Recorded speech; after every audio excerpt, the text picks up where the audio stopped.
ഈ ടോക്സിക് ബന്ധങ്ങളിൽ പെട്ടുകിടക്കുന്ന ആളുകളിൽ ശരിക്കും ഒരു ഭയമാണ് വല്ലാതെ ഉള്ളത്. ഈ ടോക്സിക് റിലേഷൻഷിപ്സിൽ നിന്ന് പുറത്തു കടക്കാൻ പലപ്പോഴും പലർക്കും പറ്റാറില്ല. എന്തുകൊണ്ടായിരിക്കും അത്? ഒരു മുട്ടത്തോടിൻ്റെ പുറത്തൂടെ അത് പൊട്ടിക്കാണ്ട് നടക്കാൻ എടുക്കുന്ന ഒരു കഷ്ടപ്പാടുണ്ടല്ലോ, അതേ വെപ്രാളമാണ്, അതേ ബുദ്ധിമുട്ടാണ് ഈ ടോക്സിക് ബന്ധങ്ങളിൽ പെട്ട ഒരു പങ്കാളിക്ക് ഉണ്ടാവുക. ഈ ബന്ധങ്ങളിലേക്ക് തിരിഞ്ഞു നോക്കുമ്പം സംഭവിക്കുന്ന കാര്യം, സന്തോഷങ്ങളെക്കാൾ അവർക്ക് ഓർക്കാനുള്ളത് ദുഃഖവും വേദനകളും മാത്രമായിരിക്കും. അപമാനിക്കപ്പെടുന്നു, അസ്വസ്ഥപ്പെടുന്നു, ഇതെല്ലാവർക്കും മനസ്സിലാവുന്നുണ്ട്. പക്ഷേ ഇത് പെട്ടുകിടക്കുന്ന ആൾക്ക് പലപ്പോഴും ഇത് ടോക്സിക് ആണെന്ന് തിരിയുന്നില്ല. ജീവിതവും ദാമ്പത്യവും പ്രണയവും ഒക്കെ ആണെങ്കിൽ എല്ലായിടത്തും പ്രശ്നങ്ങളൊക്കെ ഉണ്ടാവില്ലേ? അതുപോലെയാണെന്ന് വിചാരിച്ച് ഈ ടോക്സിസിറ്റിയെ അവരങ്ങ് നോർമലൈസ് ചെയ്യും. ആരോഗ്യപരമായിട്ടുള്ള ഒരു ബന്ധത്തിൽ അവിടെ പരസ്പരം ബഹുമാനം ഉണ്ടാകും, പരസ്പരം കരുതലുണ്ടാകും, പരസ്പരം സ്നേഹം ഉണ്ടാകും. നമസ്കാരം, എല്ലാവർക്കും ഈ പോഡ്കാസ്റ്റിലേക്ക് സ്വാഗതം. ഇന്ന് നമ്മോടൊപ്പം ചേരുന്നത് കൺസൾട്ടൻറ്റ് സൈക്കോളജിസ്റ്റും ദിശ കൗൺസിലിംഗ് സെൻറ്ററിൻ്റെ മാനേജിംഗ് ഡയറക്ടറുമായ ഡോക്ടർ ഫേബിൾ വർഗീസാണ്. അദ്ദേഹം Toc H Institute of Science and ടെക്നോളജിയിലെ സൈക്കോളജി വിഭാഗത്തിലെ അസോസിയേറ്റ് പ്രൊഫസർ കൂടിയാണ്. ഇന്ന് നമുക്ക് അദ്ദേഹത്തോട് ചോദിച്ചറിയാനുള്ളത് നമ്മുടെ സമൂഹത്തിൽ ഇന്ന് ഏറെ പ്രസക്തമായിട്ടുള്ള ഒരു വിഷയത്തെക്കുറിച്ചാണ്, ടോക്സിക് റിലേഷൻഷിപ്സ്. ഡോക്ടർ, എന്താണ് ഒരു ടോക്സിക് റിലേഷൻഷിപ്പ്? സാധാരണ ബന്ധങ്ങളിലൊക്കെ വഴക്കും അഭിപ്രായ വ്യത്യാസങ്ങൾ ഉണ്ടാവുമെന്നുള്ളതൊക്കെ കണ്ടുവരുന്ന കാര്യങ്ങളാണ്. ഒരു ചെറിയ വഴക്കോ ഒരു അഭിപ്രായ വ്യത്യാസമോ സംഭവിച്ചു എന്ന് വിചാരിച്ച് നമുക്കതിന് ടോക്സിക് ബന്ധമാണെന്ന് നമുക്ക് പറയാൻ കഴിയത്തില്ല. പക്ഷേ ഒരു ബന്ധം ടോക്സിക് ആവുന്നത് ആ ബന്ധത്തിൽ നിൽക്കുന്ന പങ്കാളിക്ക് നിരന്തരമായിട്ട് അപമാനമേൽക്കുക, അവരെ അവഗണിക്കുക, അവരെ തന്നെ കുറ്റപ്പെടുത്തുക, എല്ലാ കുറ്റങ്ങളും അവരുടെ തലയിൽ തന്നെ കൊണ്ടുപോയി വയ്ക്കുക. അങ്ങനെ നിരന്തരം അത്തരത്തിലുള്ള ഒരു ബന്ധത്തിൽ പെട്ടിട്ട് അത് മാനസികമായിട്ട് ബാധിക്കുക, സമാധാനത്തെ ബാധിക്കുക തുടങ്ങിയ അന്തരീക്ഷത്തിലേക്കും അവസ്ഥയിലേക്കും ഒരു വ്യക്തി എത്തുമ്പോഴാണ് നമ്മൾ ആ ബന്ധത്തെ ടോക്സിക് എന്ന് പറയുന്നത്. അതായത് വഴക്കും ബഹളങ്ങളൊക്കെ എല്ലാ ബന്ധങ്ങളിലൊക്കെ ഉണ്ടാകാം. പക്ഷേ ഈ ബന്ധങ്ങളിലെ പ്രശ്നം എന്ന് പറഞ്ഞാൽ ഈ വഴക്കുകൾക്ക് ശേഷം ഒരു വല്ലാത്ത ബുദ്ധിമുട്ടിലേക്ക് പോവുകയാണ്. ഈ ബന്ധങ്ങളിലേക്ക് തിരിഞ്ഞു നോക്കുമ്പം സംഭവിക്കുന്ന കാര്യം, സന്തോഷങ്ങളെക്കാൾ അവർക്ക് ഓർക്കാനുള്ളത് ദുഃഖവും വേദനകളും മാത്രമായിരിക്കും. പലപ്പോഴും നമ്മൾ ടോക്സിക് ബന്ധങ്ങളിലായിരിക്കുമ്പോൾ പോലും അത് തിരിച്ചറിയാൻ നമുക്ക് സാധിക്കാറില്ല. അത് തിരിച്ചറിയാൻ നമ്മൾ ശ്രദ്ധിക്കേണ്ട കാര്യങ്ങൾ എന്തൊക്കെയാണ്? ഈ ടോക്സിക് ബന്ധങ്ങൾ പലപ്പോഴും നമുക്ക് തിരിച്ചറിയാൻ സാധിക്കാത്തതിൻ്റെ കാരണം എന്ന് പറഞ്ഞാൽ അത് ഗ്രാജുവലായിട്ട് സംഭവിക്കുന്ന ഒരു ചേഞ്ചാണ്. കാര്യം, ആദ്യ സമയങ്ങളിൽ ഈ ബന്ധത്തിൽ ഏർപ്പെടുന്നവർ വളരെ മനോഹരമായിട്ടാണ് സംസാരിക്കുക, സ്നേഹിക്കുക, കരുതുക. പക്ഷേ പോകെ പോകെ അവരുടെ യഥാർത്ഥത്തിലുള്ള സ്വഭാവം ആ തനിനിറം അവർ പുറത്ത് കാണിച്ചു തുടങ്ങും. അപ്പം ഈ ബന്ധങ്ങൾ ഈ ഒരു ടോക്സിക് റിലേഷനിലാണ് നമ്മൾ എന്ന് തിരിച്ചറിയണമെങ്കിൽ അതിൻ്റെ ഒന്നാമത്തെ ലക്ഷണം എന്ന് പറഞ്ഞാൽ വാക്കിംഗ് ഓൺ എഗ്ഷെൽസ് എന്ന് പറയും. അതായത് ഈ മുട്ടത്തോടിൻ്റെ പുറത്തൂടെ നടക്കുക എന്നാണ് ഉദ്ദേശിക്കുന്നത്. ഒരു മുട്ടത്തോടിൻ്റെ പുറത്തൂടെ അത് പൊട്ടിക്കാണ്ട് നടക്കാൻ എടുക്കുന്ന ഒരു കഷ്ടപ്പാടുണ്ടല്ലോ, അതേ വെപ്രാളമാണ്, അതേ ബുദ്ധിമുട്ടാണ് ഈ ടോക്സിക് ബന്ധങ്ങളിൽ പെട്ട ഒരു പങ്കാളിക്ക് ഉണ്ടാവുക.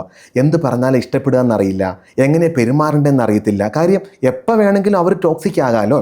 അപ്പോൾ ഭയങ്കരമായിട്ട് സൂക്ഷിച്ച് വല്ലാതെ പേടിച്ച് ഭയത്തോടുകൂടെ ജീവിക്കുവാണെങ്കിൽ അത് ടോക്സിക് റിലേഷൻഷിപ്പിൻ്റെ ഒരു ലക്ഷണമാണ്. രണ്ടാമത്തെ വേറെ ലക്ഷണം എന്ന് പറഞ്ഞാൽ ഞാൻ ആദ്യം സൂചിപ്പിച്ചത് തന്നെയാണ്, ഭയങ്കര പേടിയായിരിക്കും, ഭയത്തോടു കൂടെ തന്നെയായിരിക്കും ഓരോ നിമിഷങ്ങളും. ഈ നമ്മുടെ കയ്യിൽ പൊട്ടാൻ തുടങ്ങുന്നൊരു ബോംബ് എടുത്ത് വെച്ചാൽ എങ്ങനെ ഉണ്ടാവും, അത് ഇപ്പോൾ പൊട്ടും എന്നുള്ള പേടിച്ച് പോകുന്നൊരവസ്ഥയില്ലേ, അതേ പേടിയായിരിക്കും ഈ ടോക്സിക് ബന്ധത്തിലുള്ള ആൾക്കാർക്ക് ഉണ്ടാകുക. മൂന്നാമത്തെ പ്രധാന ലക്ഷണം എന്ന് പറഞ്ഞാൽ സെൽഫ് എസ്റ്റീം ഒട്ടും ഉണ്ടാവില്ല.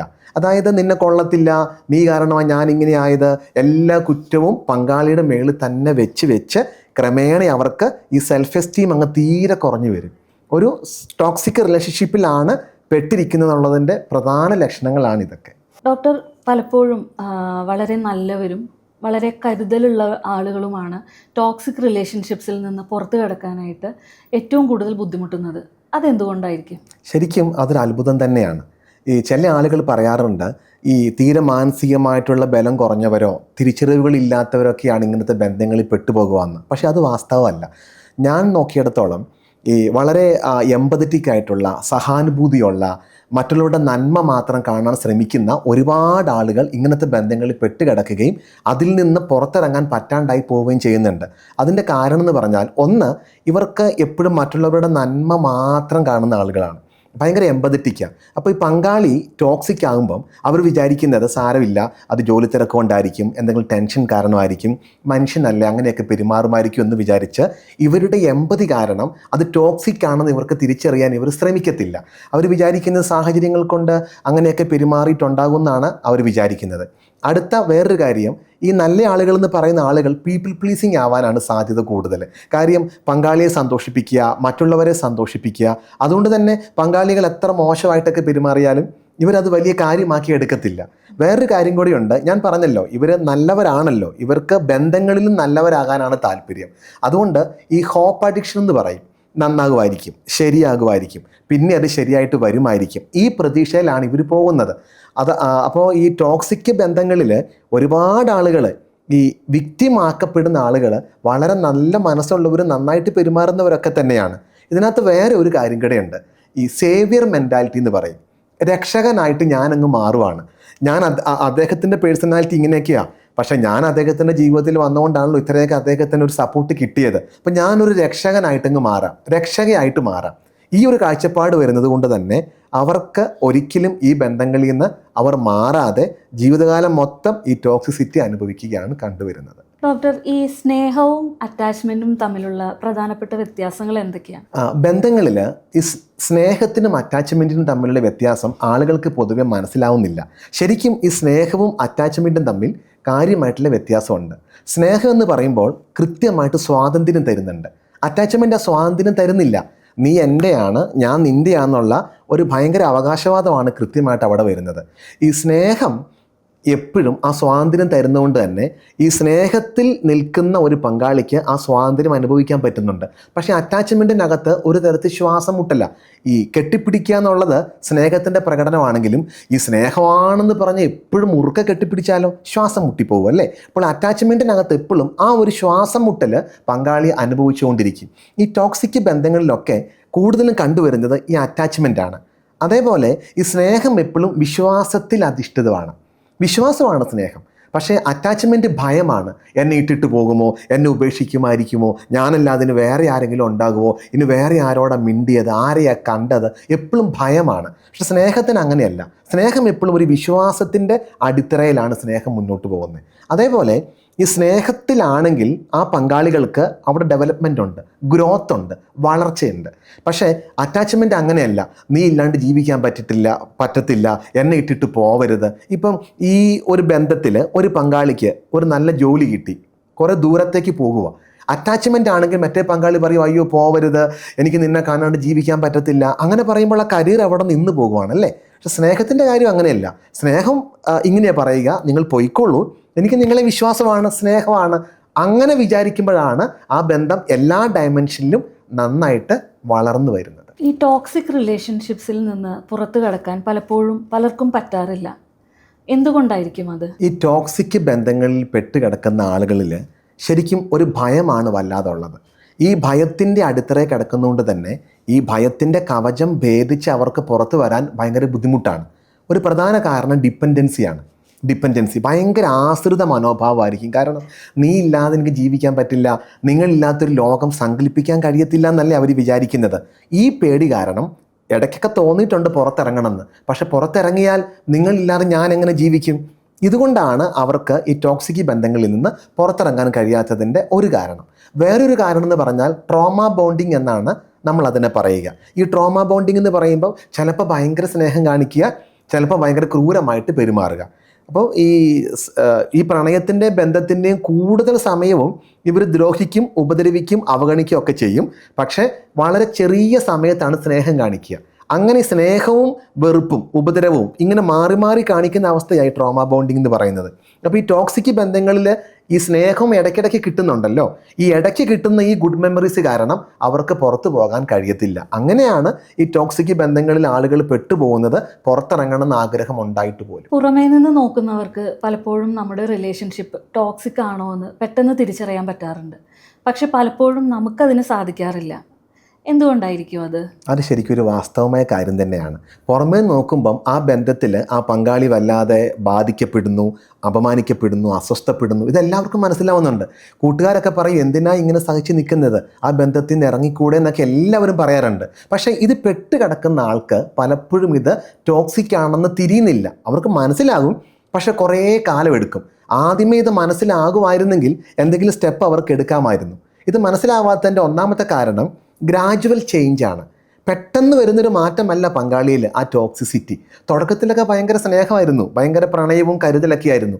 ഈ ക്രമേണ ഈ അവസ്ഥ മാറി വരിക.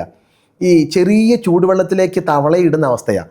ഈ തവളയെ നമ്മൾ പെട്ടെന്നൊരു ചൂടുവെള്ളത്തിലേക്ക് ഇട്ടാൽ അത് ചാടി രക്ഷപ്പെട്ടു പോകും അത്രേ. പക്ഷേ ഒരു നോർമൽ വാട്ടറിലേക്ക് ഒരു തവളയെ പിടിച്ചിട്ടിട്ട് ഈ വെള്ളം പയ്യെ ചൂടാക്കിയാൽ അതിൻ്റെ ബോഡി ആ ടെമ്പറേച്ചറുമായിട്ട് അഡാപ്റ്റ് ചെയ്ത് ഈ ചൂട് കൂടുന്നത് അറിയത്തില്ല എന്നാണ് പറയുന്നത്. എന്ന് പറഞ്ഞതുപോലെയാണ് ഈ ടോക്സിക് ബന്ധങ്ങളിൽ പെട്ട് കിടക്കുന്ന ആളുകൾക്ക് ഈ ഗ്രാജുവൽ ചേഞ്ച് മിക്കപ്പോഴും തിരിച്ചറിയാൻ പറ്റാറില്ല. ഇതാണ് അതിൻ്റെ ഒരു കാര്യം. വേറൊരു കാര്യം എന്ന് പറഞ്ഞാൽ നോർമലൈസേഷനാണ്. സാധാരണ എല്ലാ ബന്ധങ്ങളിലൊക്കെ ഇങ്ങനെയൊക്കെ ആയിരിക്കും. ഈ ചട്ടിയും കലമാണെങ്കിൽ തട്ടിയും മുട്ടി ഇരിക്കും എന്നൊക്കെയല്ലേ പറയുന്നത്. അപ്പോൾ അതേപോലെ ആയിരിക്കും ഇപ്പോൾ കുടുംബ ജീവിതവും ദാമ്പത്യവും പ്രണയവും ഒക്കെ ആണെങ്കിൽ എല്ലായിടത്തും പ്രശ്നങ്ങളൊക്കെ ഉണ്ടാവില്ലേ. അതുപോലെയാണെന്ന് വിചാരിച്ച് ഈ ടോക്സിസിറ്റിയെ അവരങ്ങ് നോർമലൈസ് ചെയ്യും. അപ്പോഴും തിരിച്ചറിയാൻ പറ്റുന്നില്ല. വേറൊരു കാര്യം, ഈ കോഗ്നിറ്റീവ് ഡിസൊനൻസ് എന്ന് പറയും. എന്നെ സ്നേഹിക്കുന്ന ആളല്ലേ, അദ്ദേഹം എന്നെ വേദനിപ്പിക്കുമോ?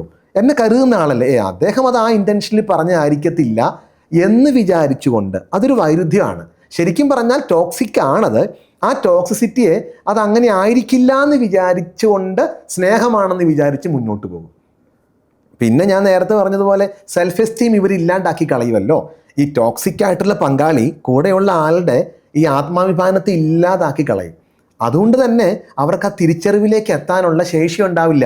കാര്യം ഞാൻ കൊള്ളാത്ത ഒരാളാണല്ലോ, അപ്പോൾ അദ്ദേഹമായതുകൊണ്ടാണല്ലോ എന്നെ ഇങ്ങനെ സഹിക്കുന്നത് എന്ന് വിചാരിച്ച് മുന്നോട്ട് പോകുന്നതുകൊണ്ടാണ് ഇവർക്ക് ഈ ബന്ധത്തിൻ്റെ ഈ വിഷലിപ്തമായിട്ടുള്ള അന്തരീക്ഷം മനസ്സിലാകാതെ വരുന്നത്. ഒരാളൊരു ടോക്സിക് റിലേഷൻഷിപ്പിലേക്ക് എത്തിപ്പെടാൻ അവരുടെ ചൈൽഡ്ഹുഡ് എക്സ്പീരിയൻസസ് ഒരു കാരണമാകാറുണ്ടോ? നിശ്ചയമായിട്ടും.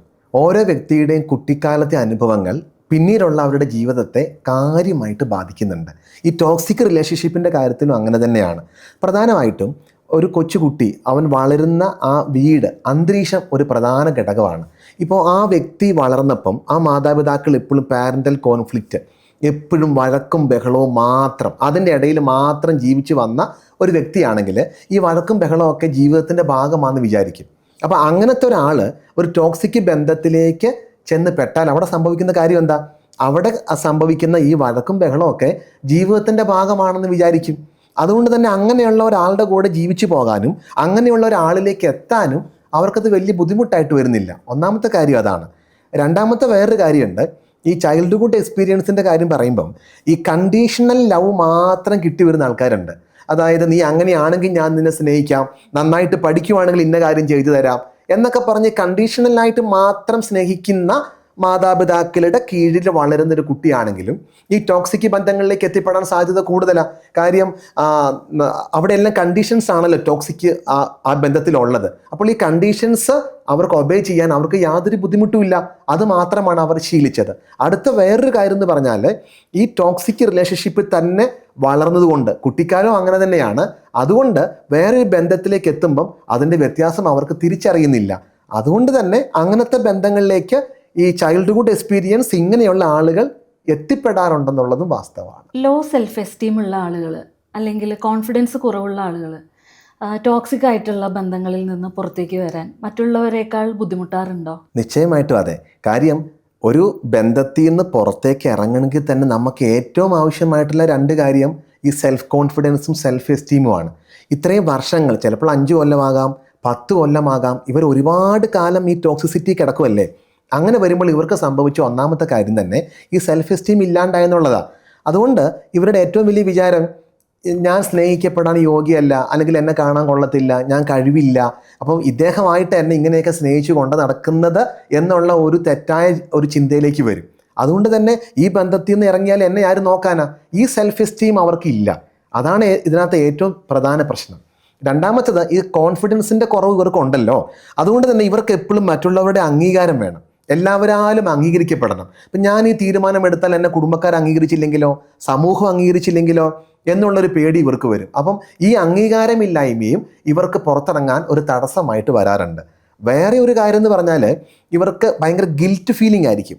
കാര്യം എല്ലാം നിന്റെ തെറ്റാണ്, നീ കാരണമാണ് ഇതെല്ലാം സംഭവിച്ചതെന്നാണല്ലോ ഈ ടോക്സിക് ആയിട്ടുള്ള പങ്കാളി പറഞ്ഞേക്കുന്നത്. അപ്പോൾ ഇത് തന്നെ കുറേ കാലങ്ങൾ കേട്ട് കേട്ട് ഞാനാണ് കുറ്റക്കാരൻ, ഞാനാണ് കുറ്റക്കാരി എന്നുള്ള ഒരു തോന്നലിലേക്ക് ഈ പങ്കാളി എത്തിയിട്ടുണ്ട്. അപ്പോൾ ഈ ഗിൽറ്റ് ഫീലിംഗ് വെച്ച് ഇറങ്ങാൻ പറ്റത്തില്ലല്ലോ. കാര്യം ഞാനല്ലേ കുറ്റക്കാരി, ഞാനല്ലേ തെറ്റുകാരൻ, അതുകൊണ്ട് ഞാൻ ഇറങ്ങിയിട്ട് കാര്യമില്ല. അപ്പോൾ ഈ ഒരു കാര്യം കൂടെ നിമിത്തം ഇവരുടെ ഈ കോൺഫിഡൻസ് ലെവൽ ഒട്ടും ഉണ്ടാവില്ല ഇതിന്ന് പുറത്തിറങ്ങാൻ.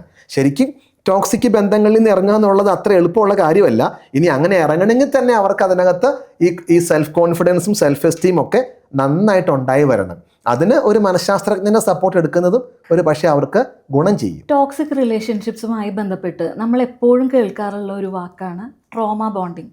എന്താണ് യഥാർത്ഥത്തിൽ ഈ ട്രോമ ബോണ്ടിങ്? ഈ ട്രോമ ബോണ്ടിങ് എന്നുള്ള വാക്ക് കേൾക്കാത്ത ആൾക്കാരില്ലെന്നുള്ളതാണ് സത്യം. ഈ ടോക്സിക് ബന്ധങ്ങളുടെ ഒരു പ്രധാന പ്രത്യേകതയാണ് ഈ ട്രോമ ബോണ്ടിങ് എന്നുള്ളത്. ഈ സ്നേഹവും ഉപദ്രവവും അല്ലെങ്കിൽ വെറുപ്പും മാറി മാറി ലഭിക്കുന്ന ഒരവസ്ഥയാണ്. ഒരു 30 ദിവസമാണെന്ന് വിചാരിക്കുക. അതിനകത്ത് 25 ദിവസവും ഈ പങ്കാളി ക്രൂരമായിട്ട് പെരുമാറുക, മോശമായിട്ട് ഇടപെടുക, വേദനിപ്പിക്കുക, വിഷമിപ്പിക്കുക, എല്ലാ ടോക്സിക് ആക്ടിവിറ്റികളും ചെയ്തുകൊണ്ടിരിക്കും. എന്നിട്ട് ബാക്കി അതിനകത്തുള്ള കുറച്ച് ദിവസങ്ങൾ, ഒരു 4-5 ദിവസങ്ങൾ സ്നേഹത്തോടെ പെരുമാറുക, ഇന്നലെ വഴക്കുണ്ടാക്കുക, എന്നിട്ട് ഇന്ന് വന്നിട്ട് പൂ വാങ്ങിത്തരിക, ഇന്നലെ നമ്മൾ എന്തിനോ വിഷമിപ്പിക്കുക, എന്നിട്ട് ഇന്ന് വന്നിട്ട് സോറി പറയുക, ഈ സോറി തന്നെ പിന്നെയും പിന്നെയും പറഞ്ഞുകൊണ്ടിരിക്കുക. അങ്ങനെ ഈ സ്നേഹവും ദുഃഖവും അല്ലെങ്കിൽ വെറുപ്പും മാറി മാറി കോൺട്രിബ്യൂട്ട് ചെയ്തുകൊണ്ടിരിക്കുക. ഇങ്ങനെ പോകുമ്പം ആ വ്യക്തിയോട് നമുക്കുണ്ടാകുന്ന ഒരു ബോണ്ടാണ് ട്രോമ ബോണ്ടിങ്. അതായത് ഈ വിഷമിപ്പിക്കുമ്പോഴും സങ്കടപ്പെടുത്തുമ്പോഴൊക്കെ ഈ ബന്ധത്തിൽ നിന്ന് ഇറങ്ങിപ്പോണമെന്നുണ്ട്. പക്ഷെ ഇറങ്ങിപ്പോകാൻ കഴിയാത്തത് എന്താ? ഈ വല്ലപ്പോഴും മാത്രം കനിഞ്ഞ് തരുന്ന ഈ സ്നേഹത്തിൻ്റെ 1-2 തുള്ളികൾ, ഇതിനു വേണ്ടി മാത്രമാണ് ഈ ബന്ധത്തിൽ ഇങ്ങനെ പിടിച്ചു നിൽക്കുന്നത്. അങ്ങനെ ആ സ്നേഹത്തെ വല്ലപ്പോഴും മാത്രം കിട്ടുന്ന ആ സ്നേഹത്തെ മാത്രം ഓർത്തിട്ട് ഭൂരിഭാഗം ജീവിതത്തിൽ ലഭിക്കുന്ന ദുരന്തങ്ങളെ മറന്നു പോവുക, എന്നിട്ട് അതൊരു ബോണ്ടായിട്ട് വരിക. അപ്പോൾ അതിൻ്റെ ഒരു പ്രശ്നം എന്ന് പറഞ്ഞാൽ ഈ വ്യക്തിയെ മറക്കാനോ അതിൽ നിന്ന് മാറാനോ കഴിയത്തുമില്ല, പക്ഷേ ജീവിതത്തിൽ എപ്പോഴും അനുഭവിച്ചുകൊണ്ടിരിക്കും. ഇതാണ് ട്രോമ ബോണ്ടിങ് എന്ന് പറഞ്ഞ അവസ്ഥ. ഗ്യാസ് ലൈറ്റിംഗ് എന്ന വേർഡ് നമ്മൾ എപ്പോഴും കേൾക്കാറുണ്ട്. എന്താണ് ഈ ഗ്യാസ് ലൈറ്റിംഗ്? ഈ ഗ്യാസ് ലൈറ്റിംഗ് എന്നുള്ളത് ഈ ടോക്സിക് റിലേഷൻഷിപ്പിൽ അതിൽ ടോക്സിക് ആയിട്ടുള്ള പങ്കാളി ഉപയോഗിക്കുന്ന ഒരു മാനിപ്പുലേഷൻ സ്ട്രാറ്റജിയാണ്, തന്ത്രമാണ് ഈ ഗ്യാസ് ലൈറ്റിംഗ് എന്നുള്ളത്. ഈ വാക്ക് വന്നത് ഈ 1940s ഇറങ്ങിയ ഒരു സിനിമയുടെ പേരാണ് ഗ്യാസ് ലൈറ്റിംഗ്. അതിൽ നിന്നാണ് ഈ ഗ്യാസ് ലൈറ്റിംഗ് എന്നുള്ള വാക്ക് ഈ മനഃശാസ്ത്രത്തിലേക്ക് വരുന്നത്. ഒരു ഭാര്യയും ഭർത്താവുമാണ് ആ സിനിമയിലെ നായകനും നായികയും. ഈ ഭർത്താവ് ടോക്സിക്കാണ്, ഈ വൈഫ് ഇന്നസെൻ്റ് ആണ്.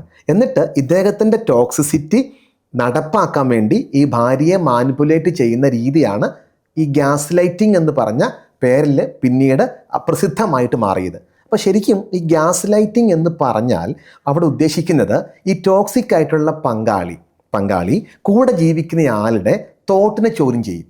എന്ന് പറഞ്ഞാൽ ഇത് നിൻ്റെ വെറും തോന്നല, ഇത് നിൻ്റെ ചിന്തയാ, നീ ചിന്തിച്ചു കൂട്ടുന്നതുകൊണ്ടാണ്. അതായത് ഇത് ഞാൻ വരുത്തി വെച്ചു എന്നല്ല അദ്ദേഹം പറയുക, നേരെ പങ്കാളിയെ ആ ഗിൽറ്റ് ട്രിപ്പിലോട്ട് കൊണ്ടുവരും. നീ ചിന്തിച്ചു കൂട്ടിയത് കൊണ്ടാ, നീ ഓവർ തിങ്ക് ചെയ്തത് കൊണ്ടാ. അപ്പോൾ നമുക്കും പയ്യെ തോന്നും, ശരിയായിരിക്കും അല്ലേ, ഞാനിങ്ങനെ ചിന്തിച്ചു കൂട്ടിയത് കൊണ്ടായിരിക്കും, അദ്ദേഹം നീതിമാനായിരിക്കും, ഞാൻ ചിന്തിച്ചു കൂട്ടിയത് കൊണ്ടായിരിക്കും. അപ്പം ഇവരാദ്യം ചെയ്യുന്നത് നമ്മുടെ തോട്ടിനെ ക്വസ്റ്റ്യൻ ചെയ്യും. പിന്നെ വേറൊരു കാര്യമുണ്ട്, നമ്മുടെ ഫീലിങ്ങിനെ ചോദ്യം ചെയ്യും. കണ്ടോ, എന്ത് പറഞ്ഞാലും കരയും, തൊട്ടാവാടിയാണ്. ശരിക്കും നമ്മൾ കരയാൻ മാത്രമുള്ള കാര്യമൊക്കെ ഇവർ ജീവിതത്തിൽ ചെയ്തു വെക്കും. അപ്പം ആരായാലും വിഷമിക്കും. അപ്പോൾ അവർ പറയുന്ന കാര്യം കണ്ടോ, ചെറിയ ചെറിയ കാര്യങ്ങൾക്ക് വിഷമിക്കുവാണ്, ചുമ്മാ കിടന്ന് കരയുവാണ്, മുതലക്കണ്ണീർ ഒഴുക്കുവാണ്. നമ്മുടെ ഫീലിങ്ങിനെ ചോദ്യം ചെയ്യും. അപ്പോൾ നമുക്ക് തോന്നും, ശരിയാ, ഞാനായിട്ടായിരിക്കും ഇത്രയും വിഷമിക്കുന്നത്, എല്ലാവരും ആണെങ്കിൽ ഇങ്ങനെയൊന്നും വിഷമിക്കത്തില്ലായിരിക്കും എന്ന് വിചാരിക്കും. ഇവർ ചെയ്യുന്ന വേറൊരു കാര്യമുണ്ട്, നമ്മുടെ റിയാലിറ്റിയെ ചോദ്യം ചെയ്യും. തോന്നുവാണ്, അതായത് വാസ്തവം അങ്ങനെയല്ല, ഇത് നിൻ്റെ വെറും തോന്നല, ഞാൻ അങ്ങനെ ചെയ്തിട്ടില്ല, അങ്ങനെ പച്ച കള്ളം കൂടെ കൂട്ടി പറയും. അപ്പോൾ ക്രമേണ ഈ ഗ്യാസ് ലൈറ്റിങ്ങിന് വിധേയമാകുന്ന ആൾക്ക് തോന്നും, ഇത് എൻ്റെ തെറ്റാണ്, അദ്ദേഹത്തിൻ്റെ അല്ലെങ്കിൽ അവരുടെ പ്രശ്നം കൊണ്ടല്ല, ഇത് എൻ്റെ കുഴപ്പം കൊണ്ടാണ്, ഞാൻ ചുമ്മാ സംശയിക്കുന്നതാണ്, എനിക്ക് വെറുതെ തോന്നുന്നതാണെന്ന് വിചാരിച്ച് ഒരു തെറ്റും ചെയ്യാത്തയാൾ അവരാണ് തെറ്റുകാരെന്ന് അവർക്ക് തോന്നുന്ന അവസ്ഥയാണ് ഗ്യാസ് ലൈറ്റിംഗ്. ഇത് ഈ ടോക്സിക് റിലേഷൻഷിപ്പിൻ്റെ ഏറ്റവും മാരകമായിട്ടുള്ള ഒരവസ്ഥ തന്നെയാണ് ഈ ഗ്യാസ് ലൈറ്റിംഗ് എന്നുള്ളത്. ഇപ്പോൾ എൻ്റെ പങ്കാളി ഇങ്ങനെയൊക്കെ ആണെങ്കിലും കുറച്ച് നാൾ കഴിയുമ്പോൾ ആൾ ശരിയാവും എന്നുള്ള പ്രതീക്ഷയിൽ ജീവിക്കുന്ന ഒരുപാട് പേരുണ്ട്. യഥാർത്ഥത്തിൽ ഒരു ടോക്സിക് പങ്കാളി മാറാൻ സാധ്യതയുണ്ടോ? ടോക്സിക് പങ്കാളി മാറാൻ സാധ്യതയുണ്ടോ എന്ന് ചോദിച്ചാൽ മാറാൻ സാധ്യതയില്ല എന്ന് തന്നെ വേണം നമുക്കതിന് ഉത്തരമായിട്ട് പറയാൻ. എന്ന് വിചാരിച്ച് നമുക്ക് അങ്ങനെ അങ്ങ് ജനറലൈസ് ചെയ്യാനും പറ്റത്തില്ല.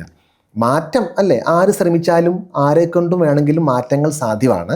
പക്ഷേ ഈ ടോക്സിക് പങ്കാളികൾ അങ്ങനെ മാറ്റങ്ങൾ കാണാറില്ല എന്നുള്ളതാണ് വസ്തുത. ഇനി അങ്ങനെ ഒരു മാറ്റത്തിലേക്ക് വരണമെങ്കിൽ തന്നെ ആദ്യം അവർക്കൊരു തിരിച്ചറിവ് കിട്ടണം.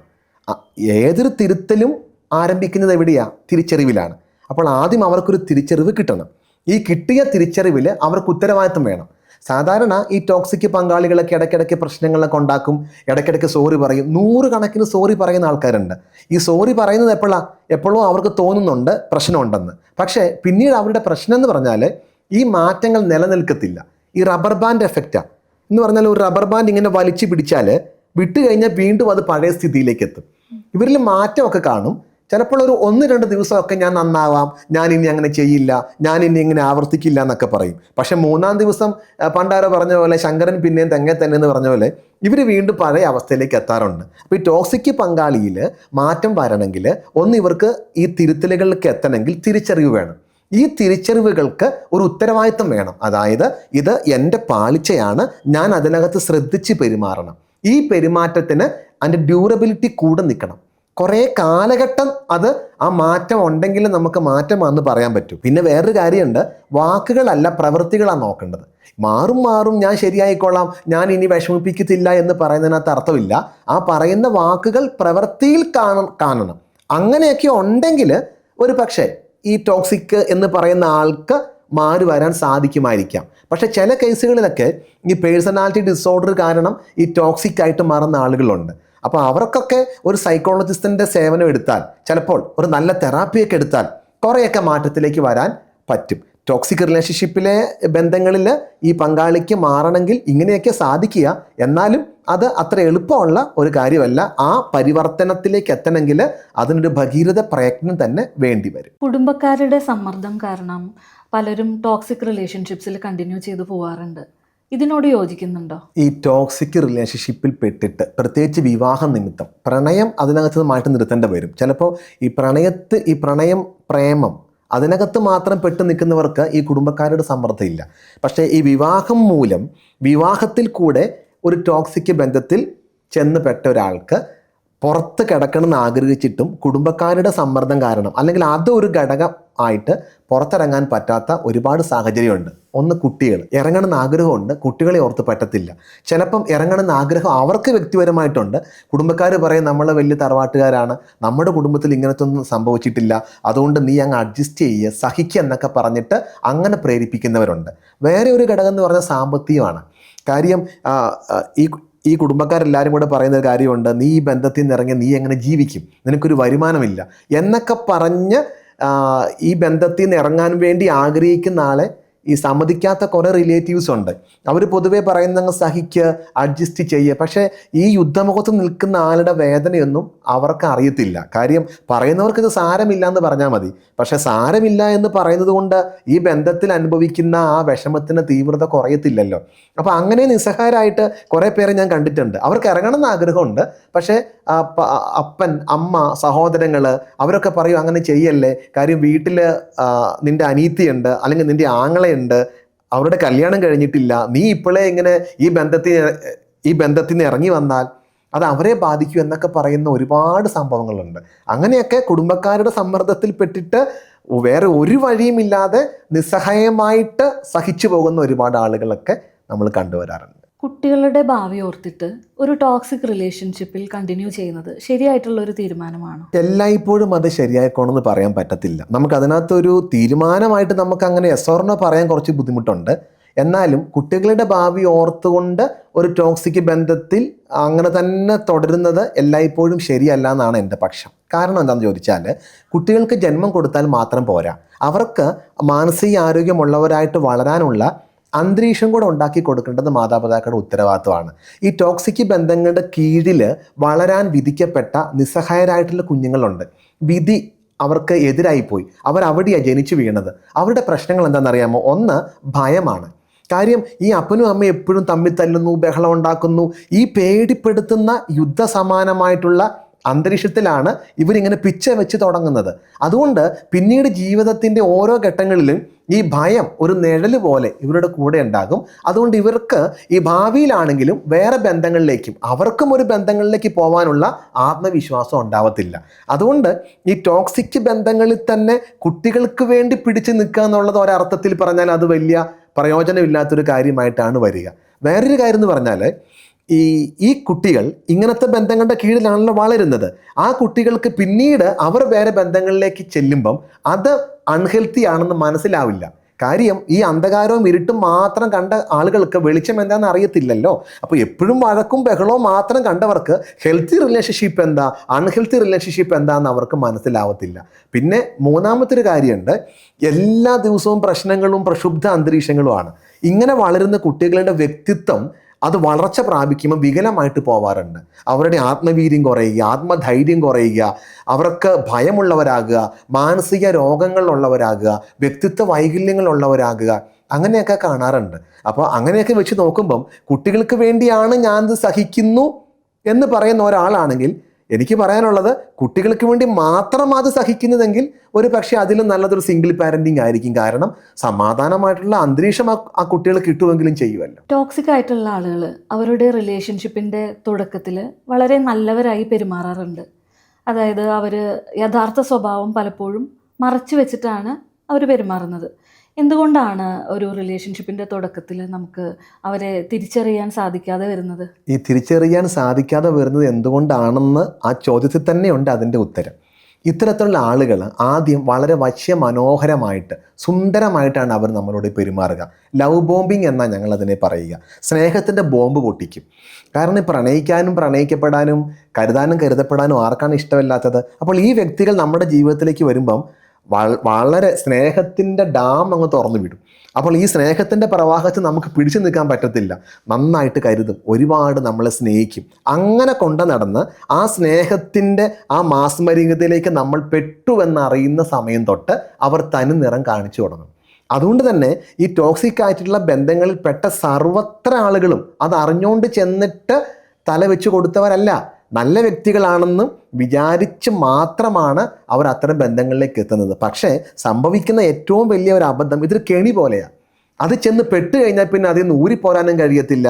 അപ്പോൾ ഈ ആദ്യം ഈ ലവ് ബോംബിങ് കാണിക്കുന്നവർ, ഭയങ്കര സ്നേഹപ്രകടനം കാണിക്കുന്നവർ, നിങ്ങൾ എൻ്റെ ആയി എന്ന് അവർക്ക് ആ പങ്കാളിയെക്കുറിച്ച് തോന്നുന്ന നിമിഷം തൊട്ട് അവർ അവരുടെ യഥാർത്ഥത്തിലുള്ള ആ സ്വഭാവം അവർ പ്രകടമാക്കി തുടങ്ങും.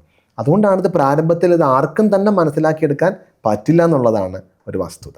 ഒരു റിലേഷൻഷിപ്പിൽ നമ്മുടെ പാർട്ട്ണർക്ക് നാർസിസിസ്റ്റിക് സ്വഭാവം ഉണ്ടെന്ന് നമുക്ക് എങ്ങനെ തിരിച്ചറിയാൻ പറ്റും? ഈ ടോക്സിക് റിലേഷൻഷിപ്പുകളിൽ വെച്ചിട്ട് ഏറ്റവും മാരകമായിട്ടുള്ള ഒരവസ്ഥയാണ് ഒരു നാർസിസിസ്റ്റിൻ്റെ കൂടെ ജീവിക്കുക എന്നുള്ളത്. ഈ നാർസിസിസം എന്നുള്ള വാക്ക് ഒരുപാട് പ്രശസ്തി നേടിയിട്ടുള്ളൊരു വാക്കാണ് സത്യത്തിൽ. ഒരാളൊരു നാർസിസിസ്റ്റ് ആകുന്നത് അദ്ദേഹത്തിൻ്റെ പ്രത്യേകത എന്ന് പറഞ്ഞാൽ എപ്പോഴും ഞാനാണ് ശരി എന്നാണ് അവർ പറയുക. I am right, I am okay, ഞാൻ മാത്രമാണ് ശരി, നീ തെറ്റ്. ഇതാണ് പങ്കാളിയോടുള്ള ഇവരുടെ സമീപനം. അടുത്ത വേറൊരു പ്രത്യേകത, എമ്പതി ഒട്ടും ഉണ്ടാവില്ല. ഒരു സഹാനുഭൂതിയോ പരാനുഭൂതിയോ ഒന്നും ഇവർക്ക് കാണത്തില്ല. ഈ സ്വന്തം പങ്കാളിയുടെ വേദനകളോ അവരുടെ വൈകാരിക വിഷമങ്ങളോ അതൊന്നും ഇവർക്ക് പ്രശ്നമല്ല. ഇവർക്ക് ഇവരുടെ കാര്യം മാത്രം നേടണം, നടക്കണം. അതിനുവേണ്ടി ഏത് വളഞ്ഞ വഴികളും ഇവരത് ചെയ്തെടുക്കും എന്നുള്ളതാണ്. പിന്നെ ഈ മറ്റുള്ളവരെ ഉപയോഗിക്കാൻ, അഡ്വാൻറ്റേജ് എടുക്കാൻ ഒരു മടിയില്ല. സ്വന്തം സന്തോഷത്തിനും കാര്യങ്ങൾക്ക് വേണ്ടിയിട്ട് മറ്റുള്ളവരെ ഉപയോഗിക്കാൻ ഇവർക്ക് യാതൊരു മടിയുമില്ല. അതുമാത്രമല്ല, ഇവരെ നമുക്ക് തിരുത്തൽ എളുപ്പമല്ല. കാര്യം അവർ വിശ്വസിക്കുന്നത് അവരാണ് മികച്ചത്, അവരാണ് ഏറ്റവും നല്ല ആൾക്കാർ, അവർ പറയുന്നതാണ് ശരി, ഞാൻ പറയുന്നത് പോലെ കാര്യങ്ങൾ നടക്കുകയും ചെയ്യണം. അപ്പം ഇത്തരത്തിലുള്ള ആളുകൾക്ക് ഈ വിമർശനം ഭയങ്കര ബുദ്ധിമുട്ടാണ്. നമ്മൾ അവരെ ക്രിറ്റിസൈസ് ചെയ്താൽ, വിമർശിച്ചാൽ, അവരുടെ തെറ്റ് ചൂണ്ടിക്കാണിച്ചാൽ അവർ പൊട്ടിത്തെറിക്കും. അവർക്കത് അംഗീകരിക്കാനേ കഴിയത്തില്ല. അപ്പം ഇങ്ങനത്തെ ഒരാൾ നാർസിസിസ്റ്റിൻ്റെ കൂടെ ജീവിക്കുക എന്ന് പറഞ്ഞാൽ അത് ഏറ്റവും പ്രയാസമുള്ളൊരു കാര്യമാണ്. അപ്പോൾ ഈ ടോക്സിക് റിലേഷൻഷിപ്പിൽ ഈ നാർസിസിസ്റ്റായിട്ടുള്ള ഒരാളാണ് കൂടെ ജീവിക്കുന്നതെങ്കിൽ അത് പിന്നെ നരക തുല്യമാണ് അവരുടെ കൂടെയുള്ള ജീവിതം. പലപ്പോഴും റിലേഷൻഷിപ്സിൽ നമ്മുടെ പാർട്ട്ണർ ഓവർ പൊസസീവ് ആവാറുണ്ട്.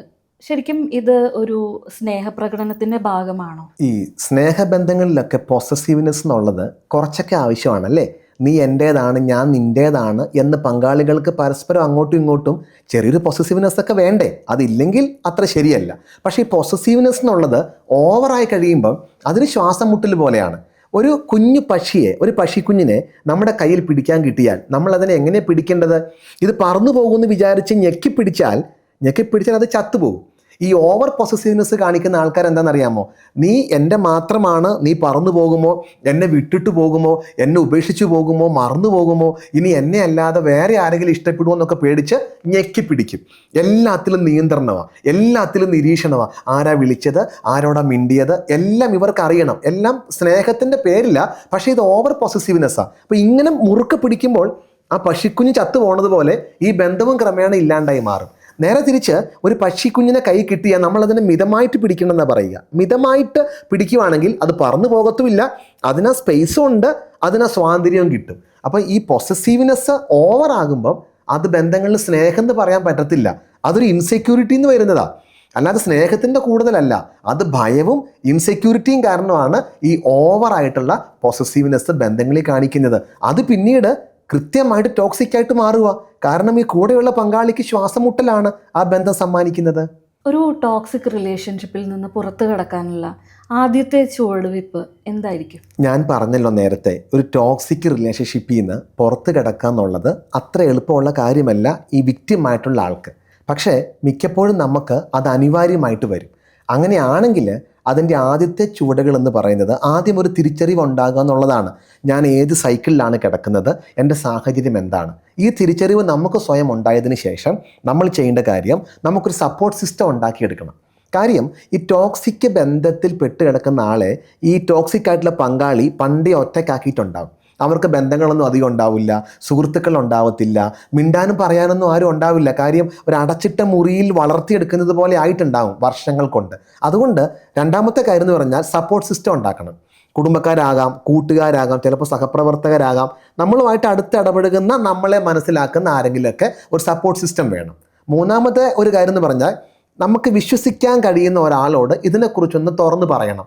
അതല്ലെങ്കിൽ നമ്മൾ പെട്ടെന്ന് വൈകാരികമായിട്ട് ഈ ബന്ധത്തിൽ നിന്ന് ഇറങ്ങിക്കഴിഞ്ഞാൽ കുറച്ചു കാലം മുന്നോട്ട് പോകുമ്പോൾ ജീവിതമല്ലേ, ചില തിരിച്ചടികളൊക്കെ വരുമ്പോൾ റിഗ്രറ്റ് തോന്നും, വേണ്ടായിരുന്നു, അല്ലെങ്കിൽ ആ ബന്ധം തന്നെ മതിയായിരുന്നു എന്നൊക്കെ. പക്ഷെ നമുക്ക് വിശ്വസിക്കാൻ പറ്റുന്ന ഒരാളോട് ഈ കാര്യം തുറന്നു പറഞ്ഞിട്ട് അവരുടെയും കൂടെ അഭിപ്രായം ഈ വിഷയത്തിൽ എടുക്കുവാണെങ്കിൽ പിന്നീട് നമുക്കും ഒരു സെൽഫ് ഡൗട്ട് തോന്നിയാലും അവരൊക്കെ പറഞ്ഞ കാര്യങ്ങൾ വെച്ചിട്ട് നമുക്കതിനെ മറികടക്കാൻ പറ്റും. അത് മാത്രം പോരാ, ഏറ്റവും അത്യാവശ്യമായിട്ട് ഒരു ടോക്സിക് ബന്ധത്തിൽ നിന്ന് പുറത്തിറങ്ങുമ്പം നമുക്ക് മാനസികമായിട്ടൊരു ബലം വേണം, ഒരു ധൈര്യം വേണം. ആ ധൈര്യം കിട്ടാൻ മനഃശാസ്ത്രപരമായിട്ടുള്ള ഒരു സപ്പോർട്ടും കൂടെ ആവശ്യമാണ്. ഈ മേഖലയിലൊക്കെ നന്നായിട്ട് പ്രവർത്തിക്കുന്ന ഒരു സൈക്കോളജിസ്റ്റോ ഒരു കൗൺസിലറോ അവരുടെയും കൂടെ സഹായവും ചില തെറാപ്പിയും കൂടെയൊക്കെ നമുക്ക് ആവശ്യമാണ്. അങ്ങനെയും കൂടെ കിട്ടുമ്പോഴാണ് നമുക്കിതിൽ നിന്ന് ആരോഗ്യപരമായിട്ടൊന്ന് പുറത്തിറങ്ങാൻ പറ്റുക. അത് മാത്രം പോരാ, മുന്നോട്ടുള്ള ജീവിതത്തെക്കുറിച്ച് ഒരു ആക്ഷൻ പ്ലാനും കൂടെ മനസ്സിലുണ്ടായിരിക്കണം. ഒരു ബന്ധം നമ്മളെ മാനസികമായി തളർത്തിക്കൊണ്ടിരിക്കുമ്പോൾ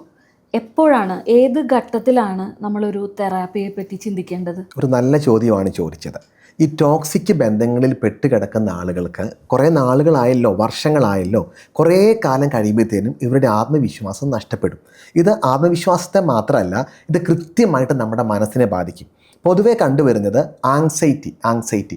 കുറേ കാലം ഒരു ഭയപ്പാടോടുകൂടിയല്ലേ ജീവിച്ചേക്കുന്നത്, പേടിച്ചും ഭയന്നും ഒക്കെ. ഇങ്ങനെ കുറേ കാലം ജീവിക്കുമ്പോഴേക്കും ഇത് നമ്മളെ ആങ്സൈറ്റി ഡിസോർഡറിലിട്ട് കൊണ്ടെത്തിക്കും. എപ്പോഴും എന്തിനും ആദ്യമായിരിക്കും. രണ്ടാമത്തെ ഒരു വേറെ മാനസിക ബുദ്ധിമുട്ടുണ്ട്, ഡിപ്രഷൻ, വിഷാദം, ഹോപ്പ്ലെസ്നെസ്, ഹെൽപ്ലെസ്നെസ്, വർത്ത്ലെസ്നെസ്. അത് തന്നെയാണല്ലോ ഈ ബന്ധം സമ്മാനിച്ചേക്കുന്നത്. അപ്പം ഈ ഡിപ്രഷൻ അങ്ങോട്ട് ഇവരിലേക്ക് അതിക്രമിച്ച് കയറിയിട്ട് ഇവരുടെ മനോനില പയ്യെ താളം തെറ്റും.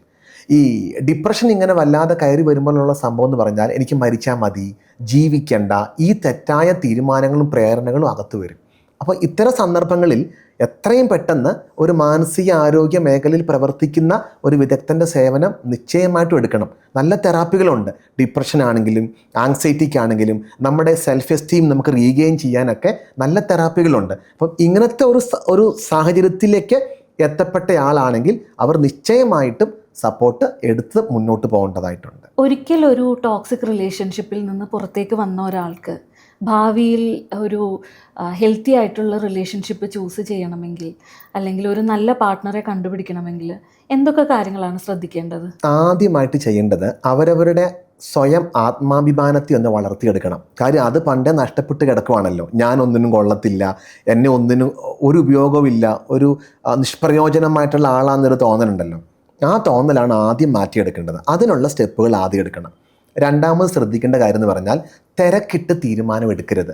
ഒരു ബന്ധത്തിൽ നിന്ന് അതിൻ്റെ മുറിവുകളൊക്കെ ആയിട്ട് നമ്മൾ ഇറങ്ങിയേക്കുക. അപ്പോൾ ആ വാക്യം എല്ലാവരുടെ ജീവിതത്തിലും ഉണ്ടാകും. അപ്പോഴായിരിക്കും ചിലപ്പം നമ്മളെ കരുതുന്നവരായിട്ടോ മാലാഖയായിട്ടോ ഒക്കെ ആരെങ്കിലുമൊക്കെ കാണുക. ചാടിക്കയറി അവിടെ തീരുമാനം എടുക്കരുത്, തിരക്കിട്ട് തീരുമാനം എടുക്കാതിരിക്കുക. മൂന്നാമത്തെ ഒരു കാര്യം എന്ന് പറഞ്ഞാൽ, അങ്ങനെ ഒരു ബന്ധത്തിലേക്ക് നിങ്ങൾ പ്രവേശിക്കുകയാണെങ്കിൽ അവിടെയും പഴയതുമായിട്ട് ബന്ധപ്പെട്ട് എന്തെങ്കിലും ചുവന്ന കൊടികൾ, റെഡ് ഫ്ലാഗുകൾ കണ്ടാൽ അത് സാരമില്ലാന്ന് അവഗണിക്കണ്ട. അങ്ങനെ എന്തെങ്കിലും ഒരു തോന്നൽ അകത്ത് കിട്ടുവാണെങ്കിൽ അതിനെ ഗൗരവത്തിലെടുത്തിട്ട് അവിടുന്ന് മാറി ചിന്തിക്കുക തന്നെ ചെയ്യണം. പിന്നെ വേറൊരു കാര്യം, മുൻകാല അനുഭവങ്ങളിൽ നിന്ന് പഠിച്ചതുകൊണ്ട് തന്നെ ആദ്യം തന്നെ കൃത്യമായ ബൗണ്ടറികൾ സെറ്റ് ചെയ്ത് മുന്നോട്ട് പോകാൻ ശ്രമിക്കണം.